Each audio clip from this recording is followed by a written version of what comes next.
Actually, I guess I got a question for you, Anthony. What's your, what do you typically pay for an option when you put an option agreement together with a seller? So, I mean, I guess really the question I'm about to ask is how much money do you have at risk when you put one of these deals together? Okay. I on any house under $1 million, I will give the seller a $10 check as consideration for the option agreement.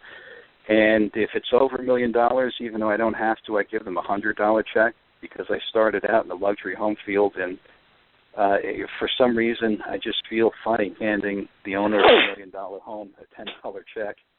That being said, you know, in New Jersey, by law, you don't really have to have monetary consideration for a contract to be binding, but it was a habit I got into when I started, so I continue it to this day. Now, sometimes, you know, when I'm in a phase where I'm meeting with a lot of sellers and getting a lot of deals under contract, sometimes I forget to give them the $10 check. I would say about 80 or 90% of the time, the consideration check that I give my sellers, they never cash. They either lose it or they don't bother to cash a $10 check or deposit it. But yeah, ladies and gentlemen, I'm here to tell you, the only cash I have at risk when I enter one of these transactions is $10.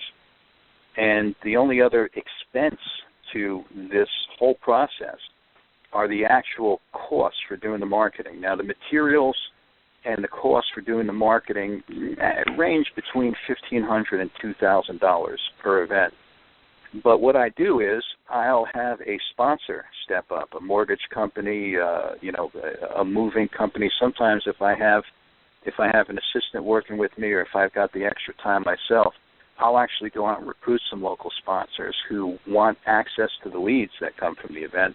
And you could imagine how valuable they'd be to a mortgage company. I'll typically get a mortgage company, you know, throw in $1,000, $2,000 to help fund the event. So from that perspective, the entire thing really cost me nothing. I put the $10 for the consideration on the option agreement at risk up front. I get sponsors to defray the expense for the event.